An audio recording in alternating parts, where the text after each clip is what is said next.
ओम शांति। 5 अगस्त 2026। गीत है, धीरज धर मनवा धीरज धर।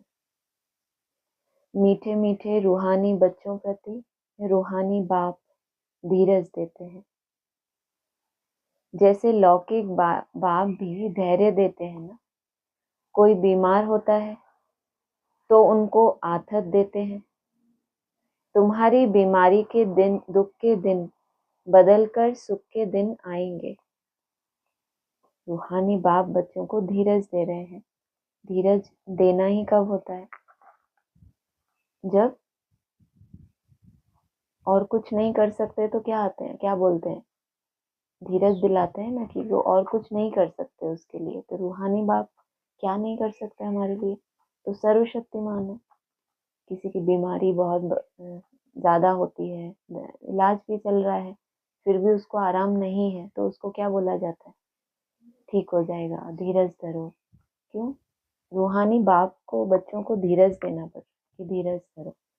दवाई नहीं दे सकते, नहीं है दवाई उनके पास, स्लो काम कर। ऐसी कैसी दवाई? डॉक्टर अच्छा नहीं है इसका मतलब? डॉक्टर तो कैसा दवाई देना चाहिए कि एक लिया, थोड़ा सा लिया और बस काम खत्म। तो लौकिक बाप बच्चों को धीरज देते हैं। कोई बीमार होता है तो उनको आथत देते हैं कि बीमारी बहुत समय की बीमारी है, धीरे धीरे जितनी तुम कोई चीज़ें होती हैं स्लो, उसको ठीक होना होता है। लेकिन जितना पेशेंट हिम्मत वाला होता है उसकी बीमारी उतनी जल्दी चली जाती है, जितना खुशी में रहता है या जितना पेशेंस माना धैर्य। तो कहा, तुम्हारी बीमारी के दुख के दिन बदलकर सुख के दिन आएंगे। वह हद का बाप हद का धैर्य देते हैं। अब यह तो है बेहद का बाप जो बच्चों को बेहद का धैर्य दे रहे हैं। बच्चे, अभी तुम्हारे सुख के दिन आ रहे हैं। बेहद का धैर्य, हद का धैर्य कहाँ तक टूटेगा किसी किसी का? हाँ, जो हमने 27 की डेट ले ली, जो उससे आगे 10 वर्ष, 5 ईयर प्लान, फिर 14 वर्ष, बहुत से डेट सबकी बुद्धि में कोई ना कोई होती है। तो वो हो गया उनका हद का धैर्य, वहां तक धैर्य है। जैसे सब ब्राह्मणों की तो बात ही नहीं है। ब्रह्मा कुमार कुमारियों के पास कब तक धैर्य है? 36-37 तक। और उनको तो अधीर होने की कोई बात ही नहीं है। धैर्य उनको दिलाया जाता है जो कोई यात्रा कर रहे हैं, जिन्होंने कोई चैलेंज किया है माया को कि हम जीतेंगे, लेकिन माया ऑपोजिशन में है तो उनको धैर्य देना पड़ता है। बच्चे, अभी तुम्हारे सुख के दिन आ रहे हैं, बाकी यह थोड़े दिन है।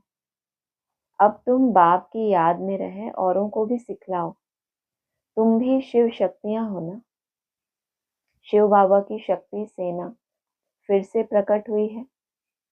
यह भी आत्माएं हैं, यह गोप भी आत्माएं हैं। यह सब शिव से शक्ति लेते हैं। तुम भी शक्ति लेते हो। बाप ने समझाया है, इसमें कृपा व आशीर्वाद की कोई बात नहीं। प्रकट होना या अवतरित होना एक ही बात है। बाबा हमेशा कहते हैं कि अपने को अवतरित आत्मा समझो। जैसे बाप इस सृष्टि पर ऊपर से नीचे आया, ऐसे हम आत्माएं भी उस बाप की शक्ति सेना में अवतरित हुई है। मतलब थे तो अपने चक्कर में हम, हमें कोई स्मृति तो नहीं थी कि भगवान आएगा, ऐसा कोई कर्तव्य करेगा, लेकिन उसने अपना बनाया, माना ये सेना अवतरित हुई। याद में रहे शक्ति लेते जाओ। याद से ही तुम्हारे विकर्म विनाश होंगे और तुम शक्तिवान बनते जाएंगे। शिव की शक्ति सेना इतनी सर्वशक्तिवान थी जो पुरानी दुनिया को पलट नया बना दिया। तुम जानते हो, योग बल से हम इस पुरानी दुनिया को पलटाते हैं। उंगली से भी मनुष्य ऐसा इशारा करते हैं कि अल्लाह को, गॉड को याद करो। बच्चे अभी समझते हैं, बाप की याद से यह पत्थरों के पहाड़ अर्थात दुनिया बदल जाएगी। अभी हम परिस्थान स्थापन कर रहे हैं। बाप बच्चों को समझाते हैं, प्रदर्शनी पर खूब सर्विस करो, मेहनत करो, जो समय मिले उसमें बैठकर सीखो। है बहुत सहज। बच्चों को हर प्रकार की शिक्षा मिलती रहती है। हर एक के कर्मों का हिसाब है। कन्याओं के कर्म अच्छे हैं। जिनकी शादी की हुई है वह कहती हैं, इस समय हम अगर कन्या होती तो इन सब जंजीरों से छूटी हुई फ्री बर्ड होती। कन्याओं के पिछले कर्म अच्छे हैं तो क्या हुआ है, इस जन्म में निर्बंधन है। फिर कन्याएं फ्री बर्ड्स हैं परंतु खराब संग में नुकसान हो जाता है। पिछले कर्म बहुत अच्छे हैं लेकिन ये जो समझ मिली इसके बाद अगर खराब संग लगा तो उसमें बहुत नुकसान होता है। स्त्री को पुरुष बच्चों आदि की कितनी जंजीरें हैं, इसमें रस्म रिवाज आदि के कितने बंधन रहते हैं। कन्याओं को कोई बंधन आदि नहीं। अभी बॉम्बे में भी कन्याएं तैयार हो रही हैं, कहती हैं हम अपने प्रांत को आपे ही संभालेंगी। सभी अपने प्रांत के लिए कितनी मेहनत करते हैं, कहते हैं हमारा गुजरात, हमारा यूपी। तुम अभी अपना स्वराज्य लेते हो, कितना अंतर है। जो जिस प्रांत का होता है उसको नशा रहता है, हम इसको संभालेंगे। ब्राह्मणों की हद की दुनिया में तो यही होता है। और तुम, वो तो कह रहे हैं हमारा गुजरात, हमारा यूपी, और तुमको बाबा क्या कह रहे हैं, तुम क्या कर रहे हो, अपना स्वराज्य, अपनी स्व स्थिति में राज्य ले रहे हो। इसमें मैं फलाना हूँ, फलाने प्रांत का हूँ, यह भी ना रहे। तुम्हें किसी से ईर्ष्या नहीं रखनी चाहिए। कोई का अवगुण आदि देख माथा खराब नहीं होना चाहिए। ये दो अलग अलग बातें हैं या एक ही बात है। किसी से ईर्ष्या होती है कब, जब उसकी प्राप्तियां देखते हैं। गुण तो उसमें है लेकिन वो गुण के आधार से कुछ प्राप्ति भी होगी, कुछ महिमा होगी तो ईर्ष्या होती है। और दूसरा अवगुण दूसरे का, लेकिन माथा किसका खराब हो रहा है, वो तो अपने अवगुण के साथ मजे में है ना, या उसको कोई तकलीफ है।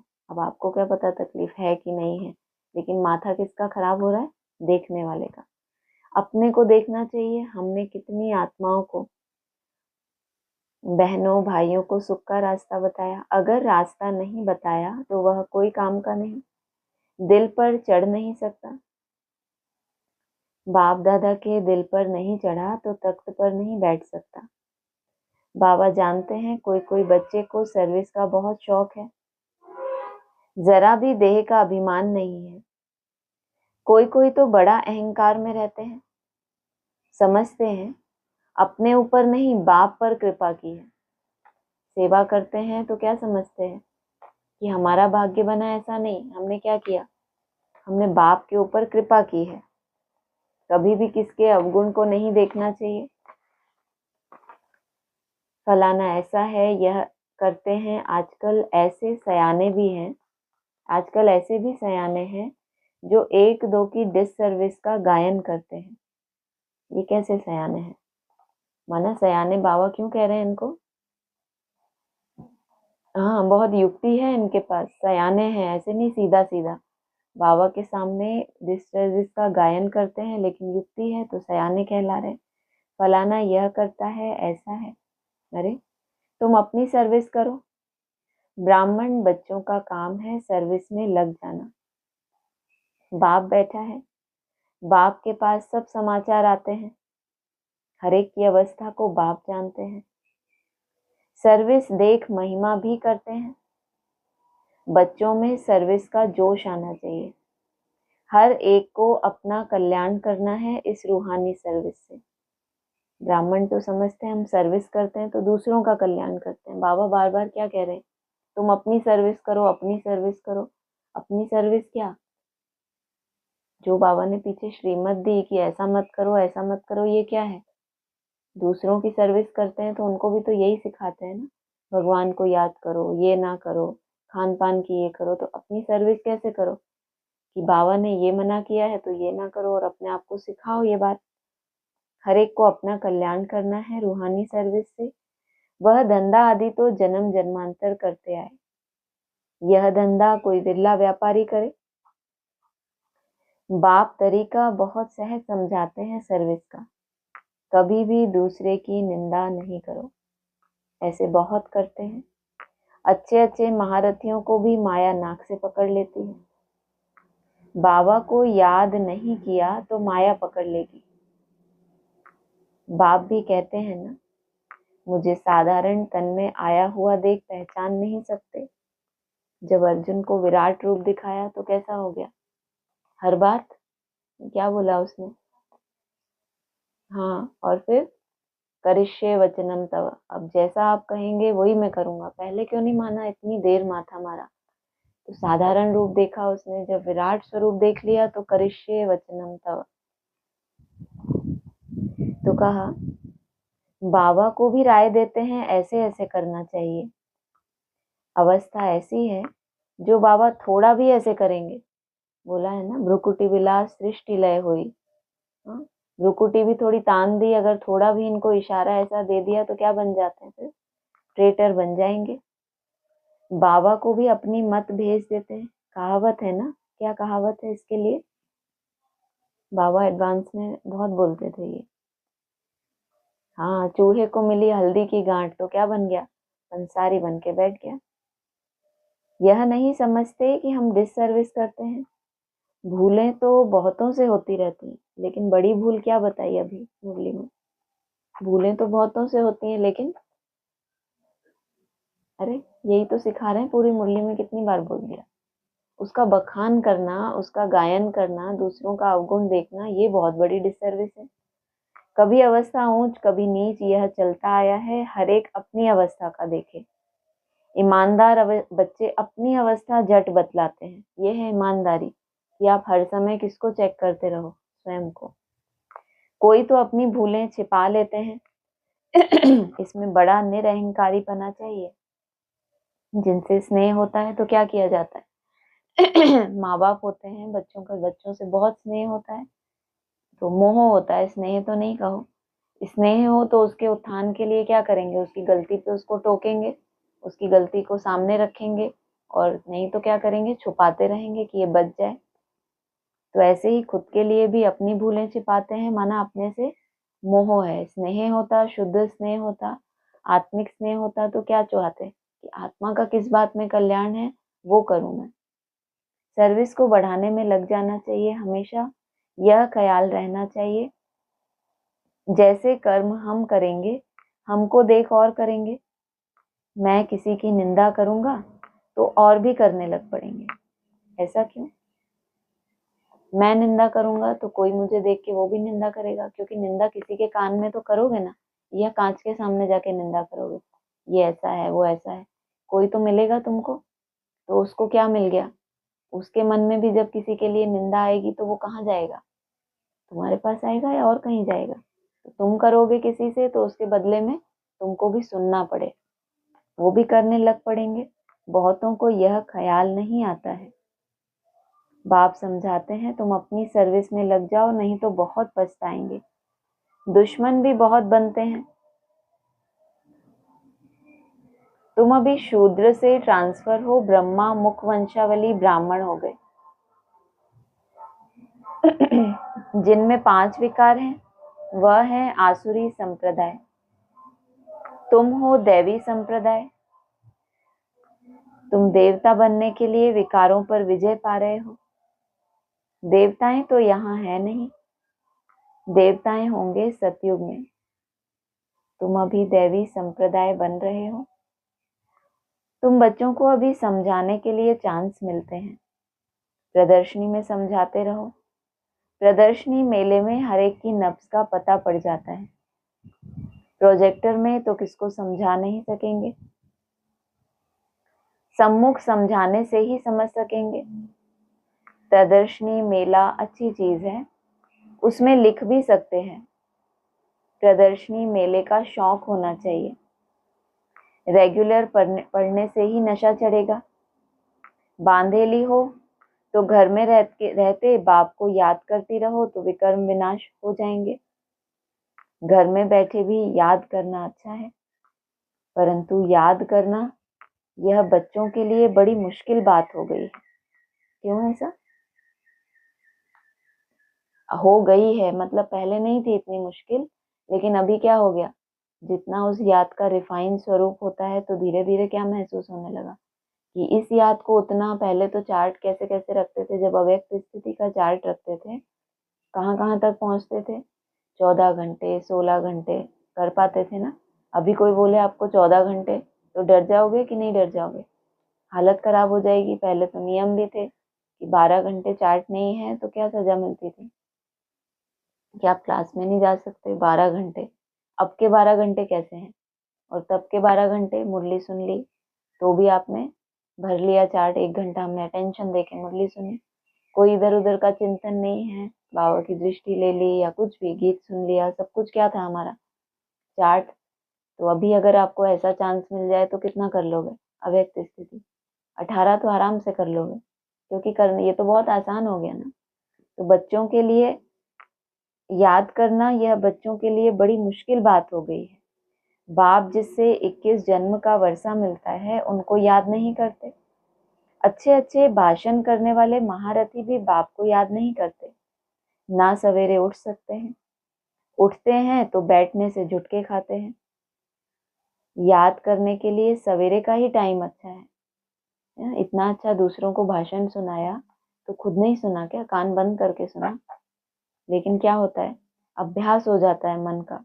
जैसे किसी को दूसरों को समझाने की अच्छी प्रैक्टिस होती है तो उनके पास बहुत से तरीके होते हैं, इस बात को कैसे समझाना, इस बात को कैसे समझाना, और खुद, लेकिन खुद के लिए चिंतन ना करने का भी मन का अभ्यास हो जाता है। तो अमृत वेला उठते नहीं, और उठे तो फिर झुटके खाते रहते हैं। याद करने के लिए सवेरे का ही टाइम अच्छा है। भक्ति मार्ग में भी सवेरे उठ याद में लग जाते हैं। उनकी तो उतरती कला है, यहाँ तो है चढ़ने की बात। माया कितने विघ्न डालती है। सवेरे उठकर बाप को याद नहीं करेंगे तो धारणा कैसे होगी? सुबह उठ के धारणा हो जाती है दिव्य गुणों की। सवेरे उठकर बाप को याद नहीं करेंगे तो धारणा कैसे होगी? विक्रम विनाश कैसे होंगे? सुबह उठ के तुम लोग सालों से याद करते हो, या जो भी सुन रहे हैं सभी याद करते हैं, तो धारणा कैसे हो जाती है उनको? कोई हुई नहीं धारणा कभी? अमृत वेले का जो पहला संकल्प होता है, या जो शांत वायुमंडल होता है, अमृत वेला बहुत, भक्ति मार्ग में भी बहुत उसका गायन है। बाबा कहते हैं मेरा मिलन का समय है बच्चों के साथ, और उस समय तुम जो शुभ संकल्प करो अपने लिए, तो ऐसा होता है कि बाप पूरा ना करे, और तुम बहुत गहराई से याद भी कर रहे हो, रियलाइज भी कर रहे हो। ऐसा नहीं कि तुम कोई नेमी नाथ हो कि बस उठ गए बैठ गए फिर झुटके खा रहे हैं, वो तो नहीं है। विक्रम विनाश कैसे होंगे? बाकी सिर्फ मुरली चलाना, वह तो छोटे बच्चे भी सीख कर समझाने लग पड़ते हैं। यह पढ़ाई बड़ों के लिए है, इसलिए यहाँ मुरली सुनने सुनाने का उतना रोल नहीं है, क्योंकि पढ़ाई किसको पढ़नी है? छोटे बच्चे हैं तो उनको रोज वही वही रिपीट कराओ, वही पोयम सिखाते रहो। जब बड़े हो जाते हैं और उनको आप पोयम ही सिखाते रहो तो चलेगा उनको? वो कहेंगे कुछ आगे सिखाओ, कुछ नया सिखाओ, हम क्या करें, कैसे हम कमाई करेंगे। बच्चों को कोई कमाई की चिंता होती है क्या कि स्कूल जाएंगे तो हम बड़े होके, ये छोटे बच्चे हैं तो उनको कोई ऐसी चिंता ही नहीं है कि हम क्या कमाई करेंगे। तो कहा यह पढ़ाई बड़ों के लिए है। कितनी बड़ी यूनिवर्सिटी है, हमको पढ़ाने वाला कौन है? यह बच्चों को नशा नहीं रहता। माया किसी को धोखा देती है तो हम उनको ना देख अपनी सर्विस में लगे रहें। बाप के पास सब समाचार आते रहते हैं। माया ने, वो आत्मा पुरुषार्थी है, तो भी माया ने क्या किया? धोखा दे दिया। तो हमारे हम सर्टिफिकेट देने लगते हैं उसकी उस समय की अवस्था को देख के कि ये ऐसे ऐसे ऐसे, तो हमने सर्टिफिकेट दिया। और बाबा क्या देख रहे हैं कि थोड़े टाइम के लिए माया ने इसको धोखा किया, ये वापस क्या कर लेगी? अपने पुरुषार्थ से अपनी उसी अवस्था में चली जाएगी। और हमने नीचे की अवस्था में देखकर उसको ये सर्टिफिकेट दिया कि अब इसकी अवस्था नीचे आ गई। बाबा क्या कह रहे हैं? नीचे नहीं है, माया ने थोड़े टाइम के लिए इसको घूसा मार दिया, अब ये बाउंस बैक करेगा कि नहीं? ये भी दोबारा मारेगा ना, थोड़ी हिम्मत जुटाएगा। अभी अभी तो उसने खाया है, थोड़ा वो हील हो जाए, थोड़ा उसका घाव ठीक हो जाए तो वापस क्या करेगा? उसके लिए ऐसी भावना रखना और उसको सर्टिफिकेट दे देना कि ये तो ऐसा ही है। तो कहा उनको ना देख अपनी सर्विस में लगे रहें। बाप के पास सब समाचार आते रहते हैं। कोई देह अभिमान में आकर समझते हैं यह ऐसे करते हैं, यह करते हैं। अगर उसी कमजोरी को अपने अंदर देख लें, वो अपनी किसी कमजोरी को उसी समय चिंतन करें जब दूसरे का चिंतन चल रहा है, तो क्या होता है? कभी करके देखा है? जो कमजोरी दूसरे में दिखाई दे रही है उसी को अपने में ढूंढें कि हमारे में ये कमजोरी किस तरह से है, हम ऐसे कैसे कैसे ये गलती करते हैं। जब खुद की मिल जाती है तो फिर परचिंतन समाप्त। तो यह ऐसे करते हैं, यह करते हैं, इसको बाबा क्या कह रहे हैं? देह भान नहीं, देह का अभिमान। दूसरों के लिए आप ऐसा चिंतन तभी कर सकते हो जब आपको ये नशा हो कि हम कितना अच्छा करते हैं। अगर हम अपने लिए ही, आपके अंदर में बहुत हीन भावना है, तो आप दूसरे के लिए कभी सोचोगे ही नहीं कि वो क्या करता है। जरूर ये क्या है? देह का अभिमान। क्योंकि किसी कर्तव्य में तो आप एक्सपर्ट होगे ना, कोई चीज तो ऐसी होगी जो आप में विशेषता होगी, और वही विशेषता आपको दूसरे में नहीं दिखे, तो उस समय आपको देह अभिमान आएगा कि मैं कितना अच्छे से करता हूँ और ये नहीं करता। लेकिन उसके अंदर भी फिर कोई ऐसी विशेषता है जो आपके अंदर ढूंढने से आपको नहीं मिलेगी, तो उसमें वो आगे। तो ये बैलेंस बना के चलना।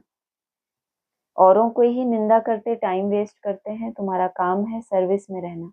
कोई भी बात है तो इशारा बाप को दिया बस, पर चिंतन नहीं करना चाहिए। सर्विस में बच्चों को दिन रात लगना चाहिए, तुम्हारा धंधा ही यह है। रोज प्रदर्शनी में समझाओ कि यह शिव बाबा, यह प्रजापिता ब्रह्मा। कल्प पहले भी प्रजापिता ब्रह्मा गाया हुआ है। प्रजापिता ब्रह्मा द्वारा मनुष्य सृष्टि रचते हैं, फिर वो प्रजापिता पुरुषार्थ करके क्या बन जाता है? जब ब्रह्मा से विष्णु तैयार होता है, या फिर शंकर के लिए भी बोला है, शंकर को प्रजापिता नहीं कहेंगे, लेकिन जब मनुष्यों की सृष्टि को रचा, मनन चिंतन शुरू किया आत्माओं के अंदर, तो कल पहले टाइटल क्या मिला? प्रजापिता ब्रह्मा। ऐसे नहीं कि मनुष्य थे ही नहीं, मनुष्य सृष्टि रचते हैं, अर्थात कांटों को फूल बनाते हैं। ब्रह्मा द्वारा सृष्टि रचते हैं तो ऊपर में थोड़ी ही सृष्टि रचेंगे, ब्रह्मा तो यहाँ होगा ना। कितना क्लियर समझाया जाता है। माना सृष्टि रच दी, वो तो शुरुआत में कैसी सृष्टि थी? साक्षात्कार की सृष्टि थी। मनुष्य का अर्थ होता है मनन चिंतन जिनके अंदर हो। तो मनुष्यों की सृष्टि यहाँ रची है, सूक्ष्म वतन में नहीं। बाप कहते हैं मैं बहुत जन्मों के अंत के जन्म में प्रवेश कर मनुष्य को देवता बनाता हूँ। तो बच्चों को सर्विस में रात दिन मेहनत करनी चाहिए, धंधे आदि से थोड़ा टाइम निकाल इसमें लग जाना चाहिए। ऐसे नहीं कि फुर्सत नहीं मिलती। बीमार पड़ जाओ तो फिर क्या कहेंगे कि फुर्सत नहीं है। जिनको धंधे दोरी में फुर्सत ही नहीं मिलती, तो उनको क्या डायरेक्शन मिलते हैं क्लास में? हफ्ते में कम से कम 2 दिन ब्रेक लेके, छुट्टी लेके भी क्या करो? अपनी बैटरी चार्ज करो। उस धंधे से थकते हैं तो रेस्ट लेने के लिए घूमने फिरने भी तो चले जाते हैं ना। किस लिए? कि थक गए हैं वो धंधा करते करते, तो रेस्ट के लिए घूमने फिरने चले जाते हैं। और बाबा के पास परम धाम में टिकने के लिए भी छुट्टी लेनी चाहिए। तो अगर बीमार पड़ जाएं तो उस समय क्या होगा? योग बल से हिसाब किताब चुकतू नहीं किए, अब आत्मा कैसी हो गई? एकदम कमजोर पड़ गई। और उस समय कोई भी काम परफेक्ट होके नहीं कर सकते ना, क्योंकि अब बीमार पड़ गए हैं। हड्डी की बीमारी हो तो भी धंधा धोरी नहीं कर सकते, तब भी तो टाइम मिलेगा। उस समय भी तो क्या होगा? जो भी कर्तव्य है वो किन्हीं के द्वारा किए जाएंगे ना। तो हफ्ते में जो 2 दिन का टारगेट है, जो घर गृहस्थ में है, अब यहाँ पे भी है। कोई भी हफ्ते में 2 दिन ऐसा चैलेंज लेते हो कि ये मेरे एक्स्ट्रा ऑर्डिनरी हो, यहाँ भी होना चाहिए, वहां भी होना चाहिए। पुरुषार्थ करना चाहिए, प्रेरणा से कुछ भी नहीं हो सकता। भगवान से ही प्रेरणा द्वारा काम नहीं हो सकता, तो फिर औरों से कैसे होगा? समझते हैं भगवान क्या नहीं कर सकता? मरे हुए को जिंदा कर सकते हैं। अरे भगवान को तुम कहते हो हे पतित पावन, आकर हमको पावन, पतित से पावन बनाओ, बस, दूसरी कोई बात नहीं। ऐसे थोड़े ही कहते हो कि आकर मुर्दे को जिंदा बनाओ, वह है ही पतित पावन। भारत पावन था ना। बाप कहते हैं मैं कल्प कल्प आकर पावन बनाता हूँ। माया फिर आकर पतित बनाती है, अब मैं फिर आया हूँ पावन बनाने। कितनी सहज बात समझाते हैं, बतलाते हैं। हकीम लोग बड़ी बीमारी को भी जड़ी बूटियों से ठीक कर देते हैं, तो फिर उन्हों की महिमा भी होती है। कोई को बच्चा व धन मिला तो कहेंगे गुरु कृपा हुई। बीमारी कितनी भी बड़ी हो, लेकिन कैसा हकीम है? नेचुरल जड़ी बूटियां क्या होती हैं? नेचुरल, उस तरीके से उसको परिवर्तन कर देना तो हमेशा के लिए जाएगी। और दूसरे तरीके भी हैं कि थोड़े समय के लिए बीमारी को दबा दिया और वो फिर बड़े रूप में सामने आ गई। तो ऐसे हकीम लोग जिन्होंने सबसे बड़ी से बड़ी बीमारियां कौन सी हैं? 5 विकारों की, और उसको बहुत नेचुरल रूप से क्योर कर दिया। कितनी महिमा होती है ऐसे गुरु की। कहेंगे कोई को बच्चा या धन मिला तो कहेंगे गुरु कृपा हुई। अच्छा, बच्चा मर गया तो कहेंगे भावी। इन सब बातों को अभी तुम बच्चे समझते हो। सन्यासी लोग पवित्र बनते हैं तो उनकी मान्यता होती है। मान्यता होना और दूसरी क्या बात होती है? एक तो सिर्फ मान्यता होना कि इनको सब मानते हैं कि ठीक है आप पवित्र बने, लेकिन देवताओं के मंदिरों में जाकर तो पूजा करते हैं, उनकी महिमा करते हैं और उनसे जो वरदान मांगते हैं उनको वो मिलता है बदले में। तो देवता का अर्थ ही है देने वाला। सन्यासी दे सकता है क्या? सन्यासी के पास है देने के लिए? क्यों नहीं है उसके पास? नहीं है तो क्यों नहीं है? आशीर्वाद नहीं देते सन्यासी? देते हैं, लेकिन बाबा क्या कहते हैं कि वो अपना चेला बना लेते हैं। फॉलोवर कोई होता है क्या? नहीं, तो वो खुद जैसा बना है सिद्धि स्वरूप वैसा ही दूसरों को बनाए ना। अगर उसको कोई सिद्धि मिली है और ऐसी कोई फॉर्मूला है जिसको धारण करके वो ऐसे बन गए, तो दूसरों को भी बनाना चाहिए। तो वो दे नहीं सकते वह, परंतु वह है हठ योगी, वह राजयोग सिखला ना सके। वह सन्यासी, हम गृहस्थी, फिर हम अपने को फॉलोवर्स कैसे कहला सकते? बाप तो कहते हैं बच्चों को पूरा फॉलो करना है, मन मना भाव। पूरा फॉलो करना अर्थात पहले कैसे? पहले मन मना भाव, जो बाप के मन में संकल्प वही हमारे मन में। मुझे याद करो तो तुम पवित्र बन जाएंगे और मेरे साथ चलेंगे। मैं तो एवर पावन हूँ। मनुष्य पतित बनाते हैं, बाप आकर पावन बनाते हैं। वह पवित्रता, शांति, सुख का सागर है। तुमको भी ऐसा बना रहे हैं। तुम योग बल से आत्मा को पवित्र बनाते हो। जानते हो हमको फर्स्ट क्लास शरीर मिलेगा। मनुष्य को देवता प्रैक्टिकल में बनाना है। तुम योग बल से आत्मा को पवित्र बनाते हो। जानते हो कि हमको फर्स्ट क्लास शरीर मिलेगा। मनुष्य को देवता प्रैक्टिकल में बनाना है, मतलब बाप कोई कर्तव्य करने आए और उसका कर्तव्य प्रत्यक्ष ही ना हो पाए, अगले जन्म में प्रत्यक्ष हो, तो दुनिया को इस जन्म में क्यों ढिंडोरा पीट रहे हैं हम? तो मनुष्य को देवता प्रैक्टिकल में बनाना है। ऐसे थोड़े ही सिर्फ देवताई कपड़ा आदि पहन लिया। सोचो, तो भी आज तक ये चलन गई है ब्राह्मणों की दुनिया से, आदि से ही चलती आ रही है। साक्षात्कार होते थे तो अभी बनने में तो बहुत समय है, तब तक क्या करो? जैसे छोटे बच्चे होते हैं ना, उनको इतनी अकल तो होती नहीं, कहते हैं हम बड़े होकर डॉक्टर बनेंगे, तो वो लगा लेते हैं स्टेथोस्कोप और फिर दूसरा कोट पहन लेते हैं कि हम क्या बन गए? डॉक्टर। कोई टीचर बन जाते हैं कि हम ऐसे ऐसे टीचर बनेंगे। अब कोई बने हैं क्या? लेकिन जब तक नहीं बने हैं तो लक्ष्य है उनके अंदर, तो क्या करते हैं? ऐसे नहीं देवताई कपड़ा आदि पहन लिया। मना देवताओं की जो रूपरेखा है, जो चलन है, तुमने ऊपरी आवरण धारण कर लिया। मन बुद्धि से तुम वैसे नहीं हो, लेकिन तुमने सिर्फ एक जो रूपरेखा तुमको मिली उसमें केवल चल रहे हो। गहराई से चिंतन नहीं है। अपने पर पूरा ध्यान देना है। कपड़ा पहनना तो कोई ध्यान की बात नहीं हो गई, ये तो सिर्फ एक रूपरेखा को फॉलो करना हो गया। देह अभिमान ना आए। बाबा हम तो आपसे वर्षा लेकर ही छोड़ेंगे। तुम भी कहते हो हम भारत को श्रेष्ठाचारी बनाकर ही छोड़ेंगे। निश्चय वाले ही कहते हैं ना। कोई तो कहते हैं इतने थोड़े समय में कैसे होगा। वास्तव में कभी भी यह संशय नहीं लाना चाहिए। संशय में आने से फिर सर्विस में ढीले हो पड़ते हैं। टाइम बहुत थोड़ा है, जितना हो सके पुरुषार्थ खूब करना चाहिए। थोड़ा लड़ाई आदि का कहाँ हंगामा होगा तो फिर देखना कितनी मेहनत करने लग पड़ते हैं। क्यों बाबा ये बोल रहे हैं कि ये संशय नहीं आना चाहिए कि इतने थोड़े समय में कैसे होगा? क्योंकि हम स्वयं को देखते हैं तो हमें लगता है थोड़े समय में कैसे होगा, लेकिन बाबा तो कहते हैं एक की भी कर्मातीत अवस्था हुई तो एक तरफ क्या होगा? विनाश शुरू हो जाएगा और लड़ाई आदि का हंगामा होगा, तो फिर बहुत याद करने लग पड़ेंगे। तो फिर देखना कितनी मेहनत करने लग पड़ते हैं। समझते हैं ना, हम याद में पूरा नहीं रहते, फिर उस समय कश्मकश तो कर नहीं सकेंगे। उस समय तो बहुत आफतें आदि रहती हैं। इसीलिए बाप कहते हैं जितना हो सके गैलप करते जाओ। यह आत्माओं की रेस है। बाप कितना अच्छी रीति समझाते हैं। निशाने पर जाकर अर्थात बाप के घर जाकर फिर चले आना है नई दुनिया में। बड़ी फाइन रेस है। बाप कहते हैं मेरे को टच कर अर्थात मूल वतन में जाकर फिर आना है। पहले पहले वह जाएंगे जो योग युक्त होंगे। चाहते हैं हम मुक्ति धाम में जाएं, तो बाप कहते हैं मुझे याद करो तो चले जाएंगे। मुक्ति धाम तो सबको पसंद है। फिर आएंगे पाठ बजाने। जब पाठ बजाते बजाते तमो प्रधान बन जाते हैं तो उस समय क्या चाहते हैं? दुख है बहुत ज्यादा तो क्या चाहते हैं? हमको मुक्ति मिले। मुक्ति की कामना कब होती है? जब जीवन में दुख हो।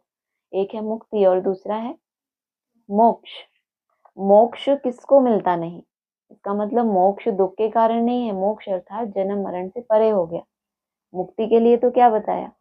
मुक्ति धाम सबको पसंद है। फिर आएंगे पाठ बजाने, माना जन्म मरण से छूटे नहीं है अभी, फिर इनको आना है। और मोक्ष मिल गया तो जन्म मरण से छूट गए।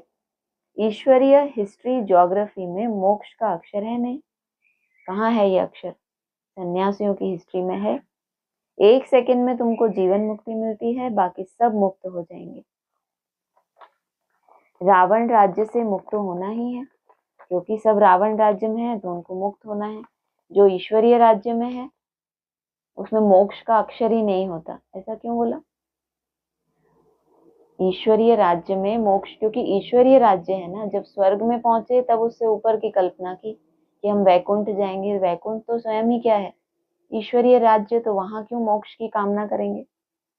जो पुरुषार्थ करेगा वही उच्च पद पाएगा। बच्चों को बड़ा मीठा बनना है। स्वभाव बड़ा मीठा चाहिए, क्रोधी नहीं बनना। दुर्वासा का नाम है ना। क्या नाम है? पूरा नाम क्या है? सरनेम नहीं पूछा। ऋषि दुर्वासा। ऋषि अर्थात दुर्वासा ऋषि ही कहते हैं ना, माना है ऋषि ये। इन्होंने पवित्रता का पालन किया है। लेकिन जो बाबा कितनी सारी डायरेक्शन, ये नहीं करो ये नहीं करो, हर एक डायरेक्शन को उस रूप से फॉलो करना, हर एक अवगुण को निकाल फेंकना, मासी का घर तो नहीं है। इसलिए तपस्वी ही दिखाए हैं, सिद्धि स्वरूप नहीं दिखाया जाता ऋषियों को। तो दुर्वासा का नाम है ना, ऋषि हैं, लेकिन क्रोधी बनने के साथ आज भी मुरलियों में भगवान को इनका नाम जोड़ना पड़ रहा है। किस संस्कार के साथ? क्रोध के साथ। नाम भी क्या है? दुर्वासा। दुर माना खराब। वाचा कैसी थी उनकी? हमेशा ही श्राप देते चलते रहते थे ना। कमंडल तो था और संकल्प में सिद्धि भी थी, क्योंकि निसंकल्प तो हुए हैं, लेकिन क्रोध को कभी नहीं जीता। इन राज ऋषियों में भी कोई कोई ऐसे हैं। हमेशा अपनी दिल पर हाथ रखना चाहिए कि मैं क्या करता हूँ। नहीं तो कोई क्रोध करे तो तुम कहो ये दुर्वासा हो गया। क्या करना चाहिए? अपनी दिल पे हाथ रखना चाहिए कि हम तो नहीं है कहीं, तो मैं क्या करता हूँ, इससे हमको क्या पद मिलेगा। अगर सर्विस नहीं की, आप समान नहीं बनाया तो क्या पद मिलेगा। थोड़े में राजी नहीं होना। बाप कहते हैं मैं आया हूँ बच्चों को फुल बादशाही देने। तो हिम्मत रख करके दिखाना चाहिए। सिर्फ कथनी से तो हो नहीं सकता। बाप की सर्विस में तो हड्डियां भी देनी है। करते भी हैं, फिर कहाँ देह अभिमान आ जाने से नशा आ जाता है और गिर पड़ते हैं। माया भी कम पहलवान नहीं है। बाप की श्रीमत पर ना चलने से माया वार कर देती है, तो बाप को फारकती दे देते हैं। बाप सुख धाम का मालिक बनाते हैं तो अपने पर तरस आना चाहिए। बाप राय बड़ी सिंपल देते हैं। माया के तूफान तो बहुत आएंगे, परंतु महावीर बनना है। अच्छा, मीठे मीठे सिकिलदे बच्चों प्रति माता पिता बाप दादा का याद प्यार गुड मॉर्निंग। रूहानी बाप की रूहानी बच्चों को नमस्ते। रूहानी बच्चों की रूहानी बाप दादा को नमस्ते। सर्विस का शौक रख अपना और दूसरों का कल्याण करना है। किसी की डिससर्विस का गायन नहीं करना, पर चिंतन में अपना समय नहीं गंवाना। ईमानदार और निरहंकारी बन सेवा को आगे बढ़ाना है। सवेरे सवेरे उठकर बाप को प्यार से याद करना है। कथनी और करनी समान बनानी है। वरदान है मन मनाभव की स्थिति द्वारा मन के भावों को जानने वाले सफलता स्वरूप भव। जो बच्चे मनमना भाव की स्थिति में स्थित रहते हैं वो औरों के मन के भाव को जान सकते हैं। कब? मनमना भाव की स्थिति क्या है? बाप का मन कैसा है? बाप का मन अमन है। और फिर बाप का मन किसको बताया बाबा ने? ब्रह्मा बाप का मन है, तो मन कैसा है? अमन तो है ही, उसके अलावा सुमन। हाँ, एक होता है अमन और एक होता है सुमन, सुंदर मन होना जिसमें किसी के प्रति कोई क्या ना हो, भाव ना बैठे हुए कि फलाना। उससे क्या होगा कि जो एग्जैक्ट उसके मन का भाव है आप जान सकोगे, क्योंकि आपका मन साफ है ना, उस हर एक के प्रति साफ है। तो जो जिस भाव से जिस बात को बोल रहा है आपको वही टच होगा। जब वो कोई बात बोलता है तो हमारे अपने जो भाव बैठे हैं उसकी मिक्सचैरिटी होके हम कोई अलग निर्णय निकाल लेते हैं, कंक्लूड करते हैं कि इसने ऐसे करके ही बोला होगा। क्यों? क्योंकि हमारे मन में उसके लिए कोई गलत भाव बैठा हुआ है। तो जो बच्चे मनमना भाव की स्थिति में स्थित रहते हैं वह औरों के मन के भाव को जान सकते हैं। मन के संकल्पों के रूप में निसंकल्प वाली अवस्था वो तो हमारी मुट्ठी में एकदम से नहीं आती, लेकिन पर चिंतन से दूर रहना, शुभ भावना के संकल्पों में रहना, किसी के लिए अच्छा सोचना, इस स्थिति में स्थित रहना आसान है या निसंकल्प ज्यादा आसान है? ज्यादा आसान क्या है? ये तो नीचे की अवस्था है ना, शुभ भावना में रहना। तो ये इसमें रहना, इसकी स्थिति में स्थित रहना माना अपने लिए मन को ऐसा ढाल लेना कि इसकी आदत मिट जाए दूसरों के बारे में बुरा सोचने की। बोल भल क्या भी हो लेकिन उसका भाव क्या है उसे जानने का अभ्यास करते जाओ। कई बार हर एक के अपने संस्कार होते हैं, उनका बोल कुछ रूखा होता है, कुछ अलग भी हो सकता है, क्रोध भी हो सकता है, लेकिन आप क्या जानोगे कि इसके मन का भाव ऐसा नहीं है। हर एक के मन के भाव को समझने से उनकी जो चाहना व प्राप्ति की इच्छा है वह पूरी कर सकेंगे। इससे वे अविनाशी पुरुषार्थी बन जाएंगे। अजीब है, आप अविनाशी पुरुषार्थी बन जाएंगे, इससे वो अविनाशी पुरुषार्थी बन जाएंगे। क्यों ऐसा? और ना, जो उनके पुरुषार्थ में बीच बीच में ब्रेक आ रहा है, आपके मन के जो भी गलत भाव हैं या आपसे कुछ शुभ भावना की उनको आश है और आपके पास है पावर कि आप वो शुभ भावना दे सकते हो, तो उनका वो पुरुषार्थ वहां रुका हुआ है। कोई गलत फहमी कहो, कोई अपने तरह के भाव कहो, तो उनकी वो प्राप्ति उनको हो नहीं रही जो वो चाहते हैं। तो अगर आप ऐसी शुभ भावना का सहयोग देंगे, उनके भाव को जानेंगे कि आत्मा क्या चाहती है मुझसे, तो क्या होगा, उनके पुरुषार्थ में वो जो अटक पड़ रही थी वो छूट जाएगी, तो अविनाशी बन जाएंगे। फिर सर्विस की सफलता थोड़े समय में बहुत दिखाई देगी और आप पुरुषार्थी स्वरूप के बजाय सफलता स्वरूप बन जाएंगे। स्लोगन है, सोते समय सब कुछ बाप के हवाले कर खाली हो जाओ, तो व्यर्थ व विकारी स्वप्न नहीं आएंगे। अव्यक्त इशारे हैं, आप आत्माएं ब्राह्मण जीवन में ऐसे पवित्र बनते हो जो शरीर भी प्रकृति भी पवित्र बना देते हो। इसलिए शरीर भी पवित्र है तो आत्मा भी पवित्र है। संपूर्ण पवित्र अर्थात अपवित्रता का अंश मात्र भी ना हो, क्योंकि जितनी पवित्रता है उतनी ब्राह्मण जीवन की पर्सनैलिटी है। अगर पवित्रता कम तो पर्सनैलिटी कम। ये प्योरिटी की पर्सनैलिटी सेवा में भी सहज सफलता दिलाएगी। अच्छा, ओम शांति। अभी रहने दो उसको।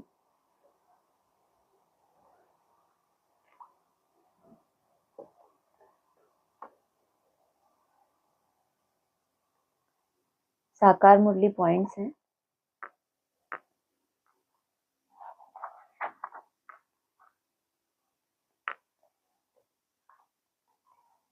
1 मई 2025।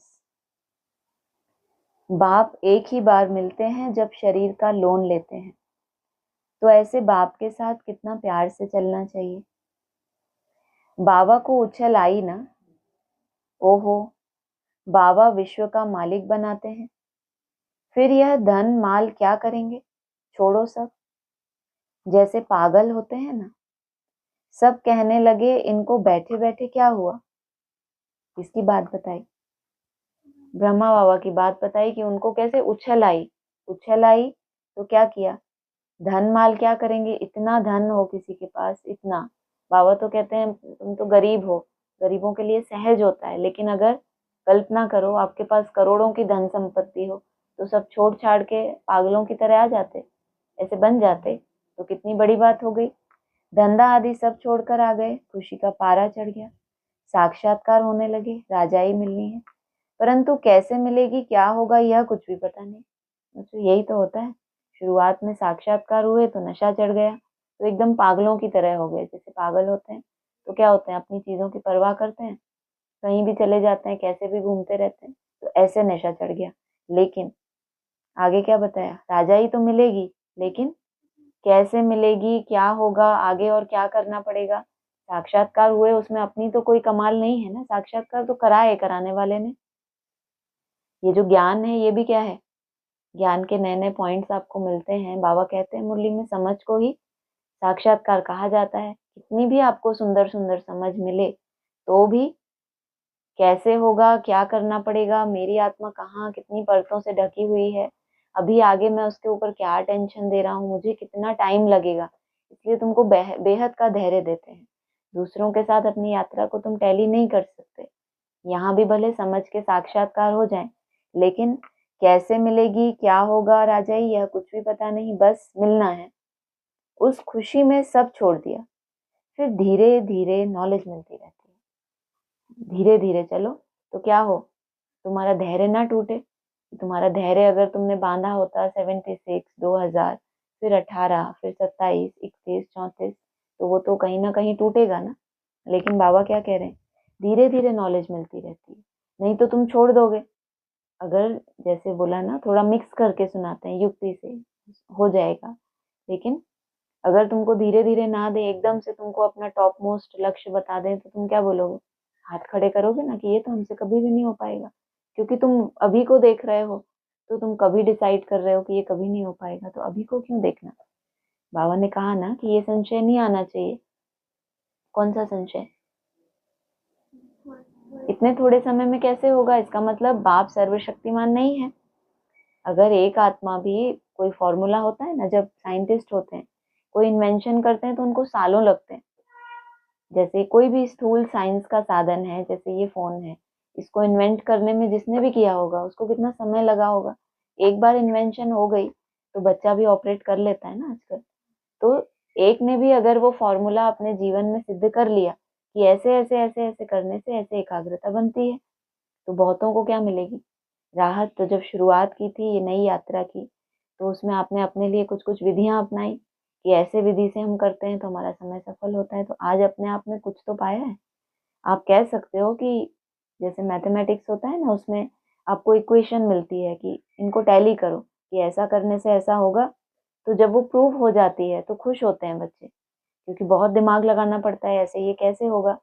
तो जब वो टिक लग जाता है कि प्रूव हो गई कि ऐसे ऐसे होता ही है, और जो भी करेगा वो ऐसा ही होगा, तो ये उसका आंसर निकल आता है। तो जो अप्लाई करेगा उसके लिए हो जाएगा। तो ये संशय नहीं आना चाहिए कि कैसे होगा या होगा कि नहीं इतने थोड़े समय में। कैसे होगा, क्या होगा, उसके लिए क्या बताया, धीरे धीरे नॉलेज मिलती रहती है।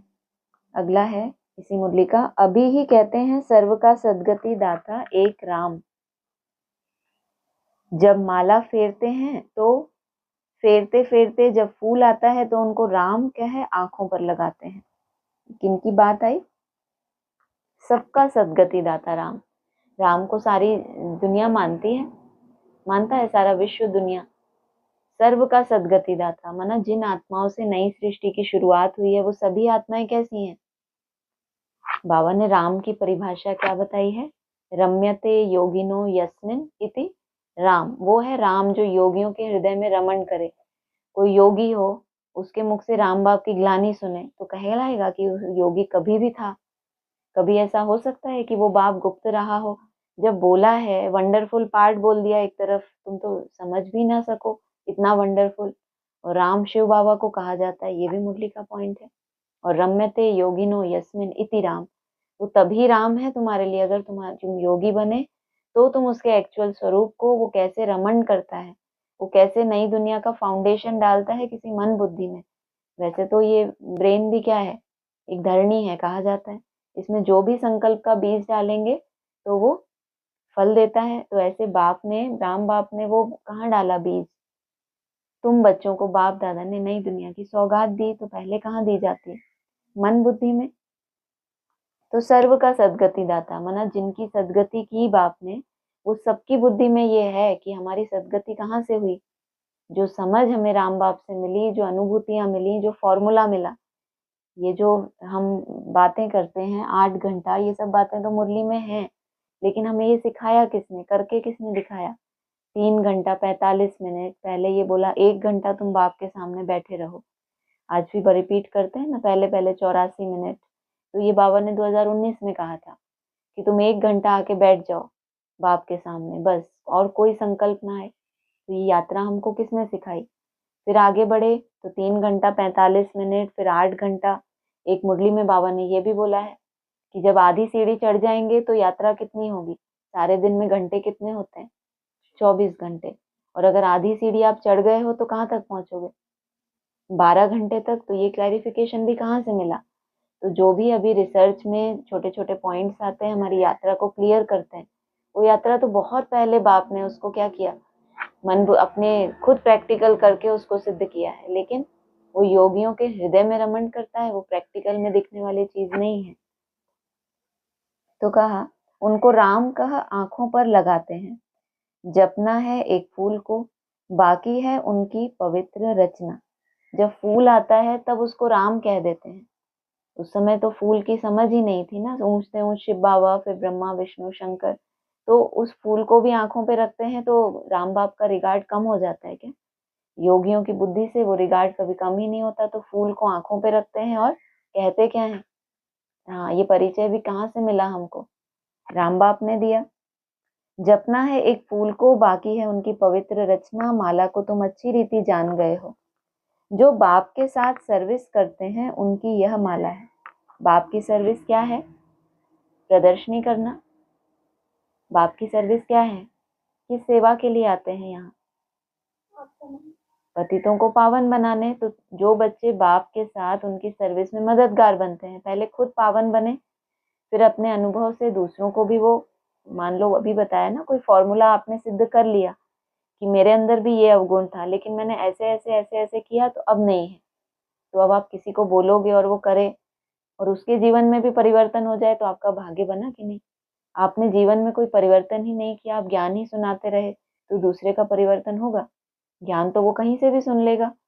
हाँ, ज्ञान तो आजकल देखो तो भंडार लगा हुआ है, कोई कमी है ज्ञान की। लेकिन आपने इस कमजोरी को क्या फॉर्मूला लगाकर दूर किया। बाबा को तो हम भी बोलते थे अमृत वेले, लेकिन उसके लिए आपने क्या मेहनत की, क्या आपको युक्ति टच हुई। ये होता कब है, जब आपके अंदर बहुत लगन हो। जहाँ चाह होती है, बाबा कहते हैं वहां राह मिल जाती है। मुरली तो सबके लिए एक सी चल रही है, फिर कोई कोई आत्माएं क्यों स्पीड में अपने किसी संस्कार के ऊपर जीत पा लेती हैं। उनके अंदर लगन बहुत है कि बाबा मुझे इसका रास्ता चाहिए, मैं अपने लिए कैसे अप्लाई करूं। तो उनको अपने आप ऐसा संकल्प आता है कि ऐसे ऐसे करो। कोई भी ऐसी विधि उनको मिलेगी जहां से उनको वो राह मिल जाएगी, जहां से उनकी यात्रा सहज हो जाएगी। तो कहा जो बाप के साथ सर्विस करते हैं उनकी यह माला है। शिव बाबा को रचता नहीं कहेंगे। रचता कहेंगे तो प्रश्न उठेगा कि कब रचना की। केवल रिजुविनेट किया, माना रचना माना क्रिएट करना किसी चीज को। कल भी बोला शालिग्रामों को क्रिएट थोड़ी करते हैं, वो तो है ही, सदा ही आत्मा है, लेकिन अपवित्र बनती है तो उसको पवित्र बनाते हैं। प्रजापिता ब्रह्मा अभी संगम पर ही ब्राह्मणों को रचते हैं ना। शिव बाबा की रचना तो अनादि है ही। अभी बोला रचता नहीं कहेंगे, फिर कह रहे हैं उनकी रचना कैसी है। ये कौन सी रचना है शिव बाबा की, कौन सी रचना है जो अनादि है शिव बाबा की। सूक्ष्म वतन में कौन बैठे हैं, ब्रह्मा विष्णु शंकर। एक मुरली में आया था ना, ये ही है बस। वहां पे ऐसा एक मुरली में पॉइंट था, एग्जैक्ट शब्द याद नहीं, लेकिन वहां सिर्फ इनको ही देखेंगे कि ये बैठे हैं, बाकी सबको तो नीचे आना है। तो ये कैसी रचना हो गई, अनादि रचना हो गई जो सदा ही है। कई समझते हैं मोक्ष पाना तो अच्छा है, फिर आएंगे नहीं। आत्मा बुदबुदा है जो सागर में मिल जाता है। यह सब गपोड़े हैं। एक्टर तो एक्ट करेगा जरूर। जो घर बैठ जाए वह कोई एक्टर थोड़ी ही हुआ। माना बैठ जाए तो फिर हिले ही ना वहां से, ये क्या चाहते हैं। तुम बैठ गए जाके तो किस शर्त पे। तुम बहुत समझदार निकले। उन्होंने क्या बोला, हमको तो मोक्ष चाहिए, आना ही नहीं है। तो उनको गेस्ट हाउस भी नहीं मिला, थोड़े समय के लिए भी नहीं मिला, क्योंकि उनको क्या चाहिए था, हमेशा के लिए हमें मोक्ष। बाबा ने कहा ऐसा होगा ही नहीं, तो कोई बीच का रास्ता भी तो निकलता ना, कि हम थोड़ा समय जाएंगे, रिफ्रेश होंगे और फिर आएंगे। तो उनको देख के इनने भी क्या समझा कि बस ये गए, इनको मोक्ष मिला, हमको भी मोक्ष चाहिए। तो कहा एक्टर तो एक्ट करेगा जरूर, जो घर बैठ जाए वह कोई एक्टर थोड़े ही हुआ। ऐसे बाबा भी तो आधा कल घर में ही बैठे रहते हैं, मैं विश्राम करता हूँ, लेकिन उन्होंने भी अपने लिए व्यवस्था की, आधा समय ऐसा, फिर बीच में ऐसा ऐसा। ऐसे को आप सोचो पूरा ही समय हम रहे तो ऐसा तो होता ही नहीं, मांगा ही गलत आपने। यह ड्रामा अनादि बना हुआ है। अच्छा, ओम शांति। हाँ जी, बोलिए ऑनलाइन।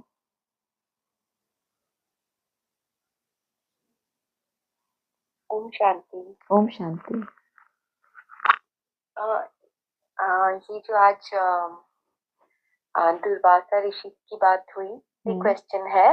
पहले तो मुझे एक बार फिर से वो आप जो संस्कृत का वर्स बोलते हैं ना, वो बोलिए ना एक बार। कौन सा? योगी, योगी वो जो जिनके मन में राम। रम्यते योगिनो यस्मिन् यति राम। अच्छा, ये याद ही नहीं होता कभी भी। कोई बात नहीं। हाँ जी।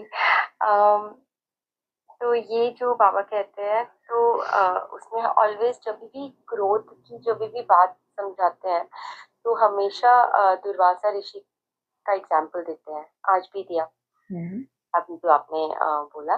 तो उसमें जो ऋषि ऋषि का तो पहले तो मीनिंग है एक पवित्र, यानी कि वो पवित्र तो है, पवित्र तो है, इसीलिए ऋषि है, लेकिन क्रोध पर कभी काम नहीं कर पाए। तो ये मुझे थोड़ा समझना है कि जब योग बल आता है, कि योग का मतलब ही तो, जैसे हमारी भी तो मेन सब्जेक्ट योग है, बाबा घंटों हमें योग का करवा रहे हैं, मेहनत करवा रहे हैं, लेकिन अगर अपने अंदर की वो संस्कार ही परिवर्तन नहीं कर पा रहे, क्योंकि पावर तो आ जाती है लेकिन दिव्य गुण धारण नहीं किया। तो मुझे ये समझना है कि मतलब हम योग तो कर ही जा रहे हैं, कर ही जा रहे हैं, लेकिन फिर क्या क्या ऐसा करना है कि अपने ऊपर कैसे हम काम करें। जैसे ये, जैसे एक तो हो गया जो मेरी समझ में है, एक तो हो गया कि जो हमारे पुराने संस्कार हैं, मतलब हमारे नहीं है अगेन वो हमारे नहीं है, लेकिन जो पुराने संस्कार है उसके लिए हमने एक डाल दिया बीज अंदर कि ये निकलना चाहिए, ये संस्कार निकलना चाहिए। और फिर हम योग में बैठे, और फिर दिन भर में हम जब भी कर्म करें तो उस पे ध्यान देना है। मतलब वो थोड़ा एक्सप्लेन कीजिए ना कि योग, योगी तो बन रहे हैं लेकिन दिव्य गुणों पे किस तरह से काम करना है, वो कैसे हमारा प्रोसेस है। तो राज ऋषि बोला, बल्कि सिर्फ ऋषि भी नहीं, राज ऋषि हैं, लेकिन क्रोध नहीं गया। तो जैसे बाबा कहते हैं कि तपस्या एक शुरुआती स्टेज में सबको पता है कि हम आत्मा हैं, हमें ऐसे ऐसे याद करना है। नॉलेज धीरे धीरे मिलती रहती है, कितना गहराई से वो आत्मा रियलाइज करती है। जैसे असुरों के लिए कहते हैं बहुत तपस्या करते थे, तो भगवान को उनके लिए भी आना पड़ता है। तो निसंकल्प होना, मन को अमन करना, ये तो आप किसी को बता दो तो वो हर कोई कोशिश करेगा उसको करने के लिए। लेकिन ये एक अपने अपने एक वो भी कहो कि पवित्रता की भी परिभाषा कितनी गहराई से बुद्धि में बैठी है। ऋषि अर्थात पवित्र तो केवल कोई हद की पवित्रता है जिन्होंने धारण की हुई है।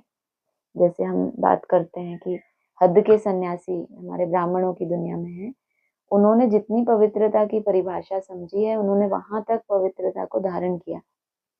और उस पवित्रता और तपस्या जो भी उन्होंने सालों किया, तो इसलिए उनके पास वो एक इकट्ठा हो जाता है। वो किसी को, किसी के लिए कोई जैसे ब्रह्मा कुमारियां होती हैं, बहुत पुराने पुराने तपस्या भी की है, लेकिन कोई ऐसा संस्कार होता है जिसमें वो हार जाते हैं। ऐसा नहीं कि उनके अंदर संकल्प नहीं होता, ऐसा नहीं कि वो रियलाइज नहीं करते, लेकिन वो संस्कार कड़ा होता है, उसमें धैर्यता चाहिए, छोड़ नहीं सकते कि ये तो जाता ही नहीं, छोड़ो बाकी तो वो संकल्प को कभी छोड़ नहीं सकते। तो ऐसे तो बहुत होते हैं पुराने, उनके संकल्प भी सिद्ध हो जाते हैं, प्योरिटी की पावर है, दूसरों को आशीर्वाद देते हैं, उनके वो काम पूरे हो जाते हैं। लेकिन अपने लिए जब उनके संपर्क में कोई आएगा तो देखते हैं ये संस्कार है, वो संस्कार है। तो ये कहेंगे कि आत्मा ने जितनी गहराई से प्योरिटी की परिभाषा को समझा है, उतनी ही गहराई से वो उसके ऊपर काम करेगी। और उसको खुद की समझ होनी चाहिए। भगवान कितना खोल खोल कर भी प्योरिटी की परिभाषा समझाएगा, जब तक अपनी घोट तो नशा चढ़े, बाबा कहते हैं ना। जब तक वो मंथन को आपने अपना नहीं बनाया, जैसे बाबा कहते हैं कि बाप ने जो तुमको सिखाया उसको मंथन करके अपना हिस्सा बनाओ। तो ये भी सबके साथ नहीं होता कि बाबा जिस तरह से समझा रहे हैं उसी तरह से हम मंथन करें। एक हल्के रूप में ले लेते हैं कि दूसरों से हम बेहतर हैं, हम कोशिश तो करते ही हैं, हम पुरुषार्थ तो कर ही रहे हैं, लेकिन कोई ऐसी युक्तियों को अपनाना, अपने को सजा देना, उस संस्कार के पीछे ही पड़ जाना, ये तो सबके बस की बात नहीं है। तो थोड़े में संतुष्ट हो जाना, मना जितना मिला है। दुर्वासा ऋषि के पास भी संकल्प सिद्धि या ऐसे कुछ थे, किसी को श्राप देते थे तो उसका वैसा हो जाता था। अब आगे का उनका कैसा क्या होगा, उसका प्रारब्ध क्या होगी, तो वो तो बाबा जाने। लेकिन ये कहेंगे कुछ तो उनके पास था जिसका उनको नशा था। बाकी हो सकता है कि वो संस्कार पे काम किया हो लेकिन वो नहीं गया तो उससे हार गए। इसलिए तो आज गीत चला, धीरज धर मनुआ। धीरज उनको ही दिया जाता है कि जिनके पास ऐसी कोई बीमारी है जिसके लिए वो दवाई भी ले रहे हैं। जैसे हमारे पास जो भी बीमारियां हैं हम याद भी कर रहे हैं, बेहद की बीमारी है, कितनी परतें चढ़ी हैं हमें पता ही नहीं, हम सब कुछ कर रहे हैं तो भी हमें रिजल्ट नहीं मिलती। तो बाबा को धीरज देना पड़ता है कि धीरज धरो, जो तुमको धीरे धीरे थोड़ा थोड़ा जो भी इकट्ठा कर रहे हो, कम से कम वो बीज तुम्हारा ना चला जाए कि मैं एक दिन ऐसा ऐसा देवता बनूंगा जरूर। तो ऋषियों को केवल ऋषि रूप में ही दिखाते हैं, वो भी देवताओं का सिमरन करते हैं, वो भी तपस्या करते हैं। देवताओं को अलग दिखाया जाता है, एकदम सजे सजाए दिव्य गुणों से। कल भी आया था कि तुमको जेवरों का शौक बहुत होता है, तुमको बहुत लालसा रहती है कि बाबा ने ऐसा बोला है ये दिव्य गुण को ऐसे ऐसे धारण करना है। उनको इतनी लालसा नहीं है अपने उस अवगुण से उतनी नफरत नहीं है, तो वो जाएगा कैसे फिर।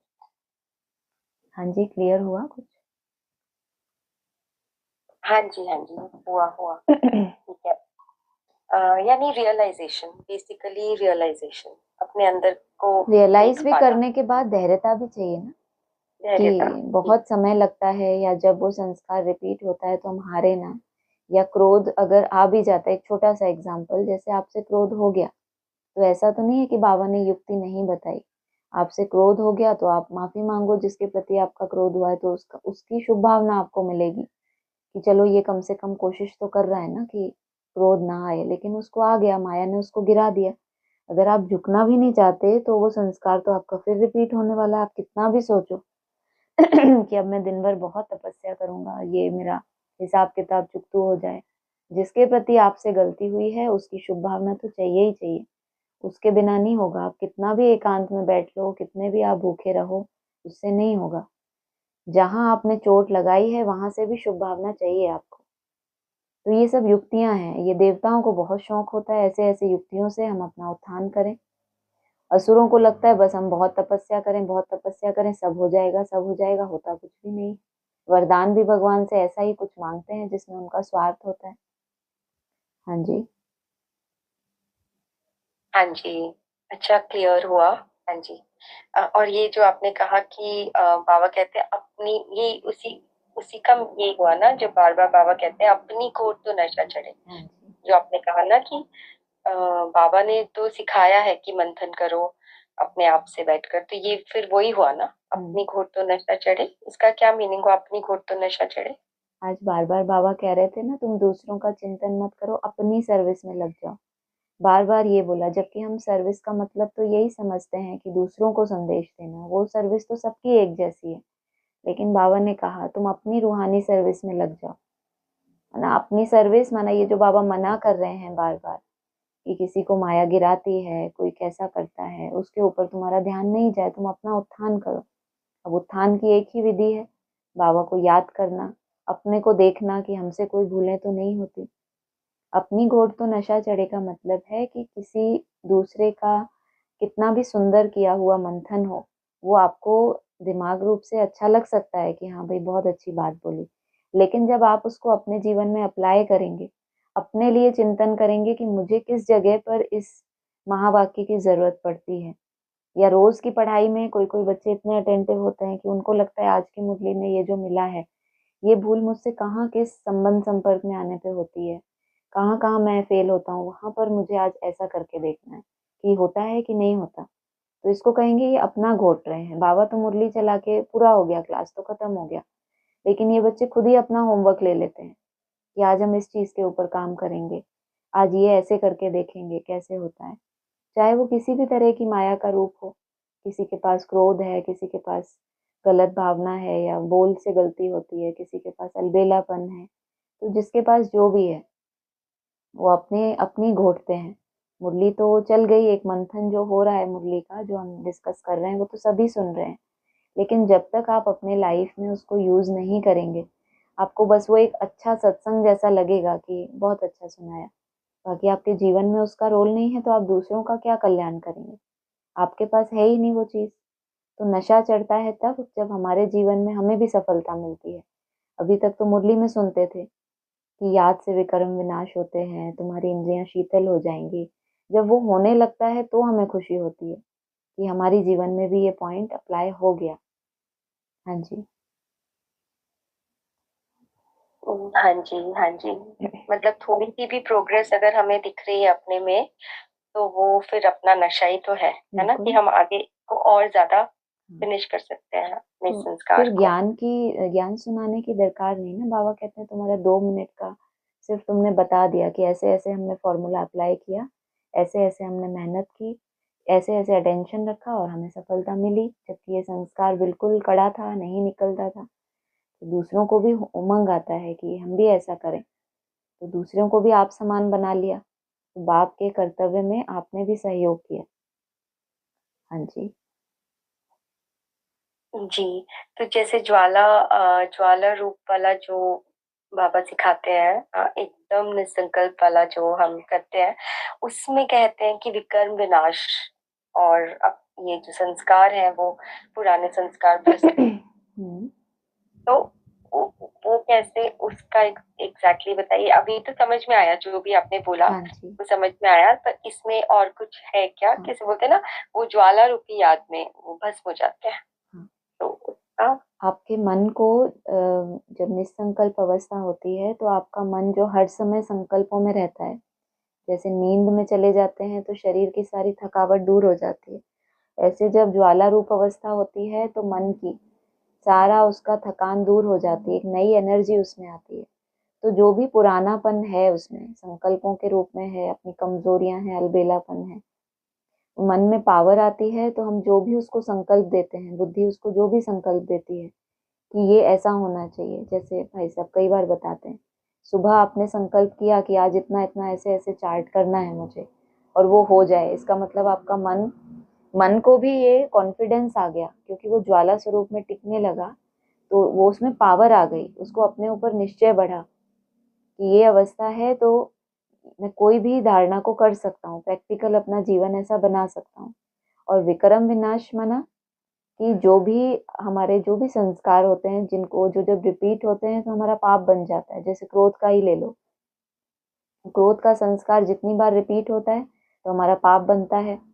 तो अब जितना हम याद में खुद को बिजी रख रहे हैं किसी भी विधि से, तो आपको वो वेग आएगा ही नहीं उस तरह का। बाबा कहते हैं देह अभिमान आता है तो क्रोध आता है। तो जब आप खुद खुद को याद में बिजी रख रहे हैं, तो उस समय जो विक्रम आपसे हो सकता था, आपने चाहे मेरा बाबा मीठा बाबा किया, आपको आ रहा था क्रोध, लेकिन आपने जाप शुरू कर दिया उसी समय, तो आप उस विक्रम को करने से बच गए। ज्वाला रूप अवस्था में तो संस्कार का उदय होना भी बंद हो जाता है या उसका गैप बहुत बढ़ जाता है, लेकिन अगर मोटे रूप में भी हमारी हल्की याद में भी वो आता है, और अगर हम उसको कन्वर्ट कर दें, संकल्प को डाइवर्ट कर दें जाप की तरफ, तो भी हम उस विक्रम को करने से बच जाते हैं। तो याद से विक्रम विनाश होते हैं। वो विक्रम बन सकता था, लेकिन आपने अपने को टर्न किया तो वो विक्रम करने से बच गए।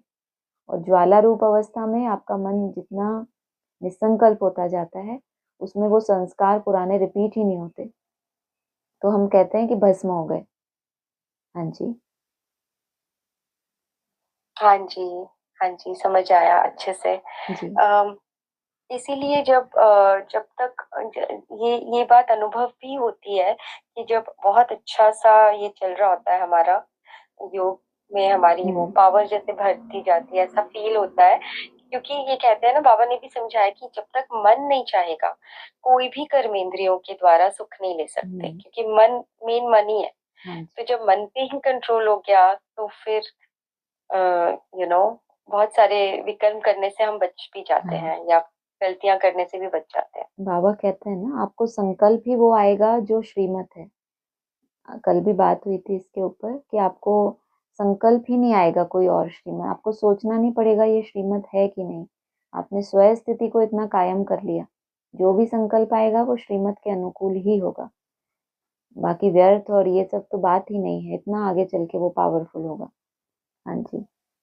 हाँ जी। और वो वाला जो कहते हैं कि वो जो अभी कहा आपने, श्रीमत के हिसाब से ही संकल्प आएगा, हम्म। तो वो भी हुआ ना कि जो आप जो संकल्प करते हो, वतन से आया वो बात जो बिल्कुल, होती है, बाबा तो आपको वो यूज तब करे। होगा। हाँ जी, कि आपको आगे क्या सेवा करनी है। अब आपने इतना कुछ हासिल कर लिया, तो किसी का कल्याण भी तो होना चाहिए ना। तो बाबा आपको संकल्प देगा कि इस बात को ऐसे ऐसे समझाना, या ऐसे ऐसे अपना अनुभव देना, या जो भी होगा बाबा को आपसे जो भी कराना है, तो वो निमित्त बनेंगे उसके लिए। हाँ जी। हम्म। हाँ जी, हाँ जी। और एक और था, थर्ड को ये बात आई थी, 2 ढाई घंटे का नाटक। हाँ जी। वो मैंने पूरा तो नहीं लिखा, मुझे याद भी हाँ, नहीं अच्छे से, आपको अगर पता है बाइस्कोप में पॉइंट तो जाते हैं समझाइए। तो 2-2.5 घंटे का नाटक होता है। उसी में उनको अपनी पूरी कला दिखानी होती है कि आप कितने अच्छे एक्टर हो। आपने स्टेज से उतरने के बाद कितनी भी अच्छी एक्टिंग की तो कौन पूछेगा आपको, है ना। तो जितना 2-2.5 घंटे का समय मिला है, तो हमारे पास भी अभी उतना ही समय है। जो भी हमें अभी टाइम मिला हुआ है वो 2-2.5 घंटा ही है बेहद में। वो बेहद में हमें जो समय मिला है, इसमें हर एक को अपनी अपनी बुद्धि की कला दिखानी है। हर अपना बुद्धिमान, बाबा कहते हैं, वही होता है जो अपना बुद्धि योग भगवान में एकाग्र कर सके। ज्ञान की तीव्रता को बाबा ने बुद्धिमानी नहीं बताया। ये तो बाबा ने आज भी बोला, मुरली तो कोई भी सीख के पढ़ा सकता है, कोई खास बात नहीं। तुम्हारी पढ़ाई जो है वो बड़ों की पढ़ाई है, तुमको बुद्धि योग को एकाग्र करने की पढ़ाई पढ़नी है। तो हमको जो अभी ये दो कांटों के बीच में जो भी समय है वो मिला हुआ है, 2-2.5 घंटे, तो कहेंगे कि इसमें हमें अपनी अच्छे से अच्छी एक्ट करनी है। हमारी एक्ट वही है, हमें अपनी ओरिजिनल, जो हम एक्टर हैं, हम आत्मा है, हमें अपनी उस चरित्र को याद करना है, वहां तक पहुंचना है। हाँ जी। ये बेहद में 2 ढाई घंटे, मतलब वो घड़ी में दो घड़ी ढाई के बीच घंटे में जो समय दिखाया है, 2-2.5 घंटे मना 27 तक, है ना, ऐसी कैलकुलेशन यही है। अच्छा। 2-3 मिनट, 2-3 मिनट बोला है हमने, उसको 2-2.5 घंटे को बेहद में ऐसे समझा। मुझे कैलकुलेशन पूरी याद नहीं है, लेकिन ऐसा है। पहले ऐसे 1 वर्ष 1 घंटा ऐसे गिनते होते थे ना, जैसे 2012 में 12 बजे, फिर ऐसे करते करते एक एक साल में एक एक घंटा होता है। अभी जैसे 2 बजा है, फिर 3, फिर 4, ऐसे सुनते हैं ना हम। तो 27 में आने के लिए अभी 1.5-2 घंटा ऐसे समझ लो। उस हिसाब से हमने उसको ऐसे ही समझा कि हमारे पास भी इतना ही टाइम है अपने अच्छे से अच्छी एक्ट करने का। हाँ हाँ, जी। वही समझ रहा था कि घड़ी में 2-3 मिनट हाँ, घड़ी की में दो बात तीन मिनट आई। है, बाकी ये जो ईयर हाँ। वाइज घंटों वाली घड़ी है, उसमें अभी इतना है। अभी तो कम होता जा रहा है। हाँ जी। हाँ, डेढ़ डेढ़ बजा होगा शायद। 3 मिनट। ठीक है। हाँ जी। हाँ जी। और एक 31st को ये वाला आया था पॉइंट, देवताओं का जन्म योग बल से।